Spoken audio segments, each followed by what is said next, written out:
ബഹുമാനപ്പെട്ട അധ്യാപകരെ, എൻ്റെ പ്രിയപ്പെട്ട കൂട്ടുകാരെ, എല്ലാവർക്കും എൻ്റെ നമസ്കാരം. ഇന്ന് ജനുവരി 30, ദേശീയ രക്തസാക്ഷി ദിനം. രാഷ്ട്രത്തിന് വേണ്ടി ജീവിതം സമർപ്പിച്ചവരെ ബഹുമാനിക്കുന്നതിനു വേണ്ടിയാണ് ഈ ദിവസം ആചരിക്കുന്നത്. നാഥൂറാം വിനായക ഗോഡ്സെ എന്ന ഹിന്ദുത്വ തീവ്രവാദിയുടെ കരങ്ങളാൽ 1948 ജനുവരി 30 വൈകിട്ട് 5:30 മോഹൻദാസ് കരംചന്ദ് ഗാന്ധി കൊല്ലപ്പെട്ടു. ഗാന്ധിജിയുടെ മരണം സ്ഥിരീകരിച്ചുകൊണ്ട് ജവഹർലാൽ നെഹ്റു പറഞ്ഞ വാക്കുകളിൽ എല്ലാം ഉണ്ടായിരുന്നു. നമ്മുടെ ജീവിതത്തിൽ നിന്നും വെളിച്ചം മാഞ്ഞുപോയി, രാജ്യം മുഴുവൻ അന്ധകാരമാണ്. അന്ന് ഗോഡ്സെ ഇല്ലാതാക്കിയത് ഒരു ജനതയുടെ വെളിച്ചവും ഒരു രാഷ്ട്രത്തിൻ്റെ ആത്മാവിനെയുമായിരുന്നു. നമ്മുടെ രാഷ്ട്രപിതാവായ ഗാന്ധിജിയുടെ ചരമവാർഷികം പിന്നീടുള്ള വർഷങ്ങളിൽ രാജ്യം രക്തസാക്ഷി ദിനമായി ആചരിച്ചു തുടങ്ങി. മോഹൻദാസ് കരംചന്ദ് ഗാന്ധി എന്ന വീരനായകൻ്റെ ചേതനയേറ്റ ശരീരം ജന്മഭൂമിയിലേക്ക് വീണിട്ട് 77 വർഷങ്ങളാകുന്നു. ഇന്ത്യൻ സ്വാതന്ത്ര്യ സമരത്തിൻ്റെ നേതാവും വഴികാട്ടിയുമായിരുന്നു മഹാത്മാഗാന്ധി. ഇന്ത്യയുടെ മതേതരത്വം നിലനിർത്താൻ വിട്ടുവീഴ്ചയില്ലാതെ പോരാടി.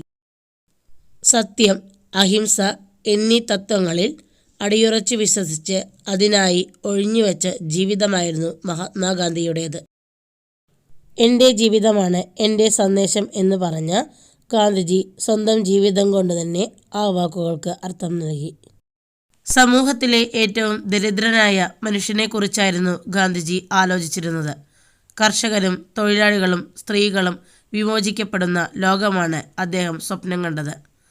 നിരവധി കർഷക സമരങ്ങൾ അദ്ദേഹം നയിച്ചിട്ടുണ്ട്. കേവലമൊരു രാഷ്ട്രീയ നേതാവ് എന്നതിനേക്കാൾ ദാർശനികനായും അദ്ദേഹം ലോകമെമ്പാടും അറിയപ്പെടുന്നു. സമാധാനവും സാഹോദര്യവും പരസ്പര സ്നേഹവും മുറുകെ പിടിച്ചുകൊണ്ടുള്ള ഒരു ജനതയെ ചേർത്തു നിർത്താനാണ് അദ്ദേഹം അവസാന നിമിഷം വരെയും ശ്രമിച്ചത്. നമ്മുടെ രാജ്യത്തിൻ്റെ സ്വാതന്ത്ര്യത്തിനും കഷ്ടപ്പെടുന്ന ജനസമൂഹത്തിനും വേണ്ടി സ്വയം സമർപ്പിതമായ വ്യക്തിത്വമായിരുന്നു അദ്ദേഹത്തിൻ്റെത്.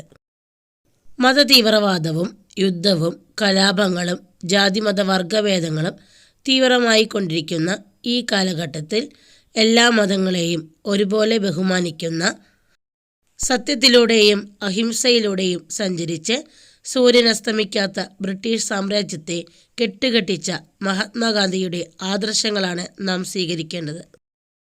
യുദ്ധവും കലാപങ്ങളും സംഘട്ടനങ്ങളുമില്ലാത്ത ശാന്തിയും സമാധാനവുമുള്ള നന്മ നിറഞ്ഞ ഒരു ലോകത്തെയാണ് അദ്ദേഹം സ്വപ്നം കണ്ടത്.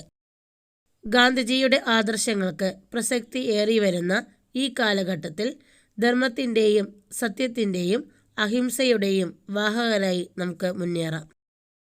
സൂര്യനസ്തമിക്കാത്ത സാമ്രാജ്യത്വത്തിനെതിരെ ഇന്ത്യൻ ജനതയെ ഏകോപിപ്പിച്ച് ദേശീയ സ്വാതന്ത്ര്യത്തിലേക്ക് നയിച്ച ഗാന്ധിജിയുടെ ധീരസ്മരണയ്ക്ക് മുൻപിൽ നമുക്ക് പ്രണാമമർപ്പിക്കാം.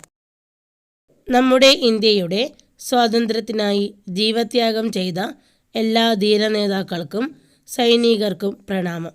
ഇത്രയും പറഞ്ഞുകൊണ്ട് ഞാൻ എൻ്റെ വാക്കുകൾ ഉപസംഹരിക്കുന്നു. നന്ദി, നമസ്കാരം, ജയ് ഹിന്ദ്.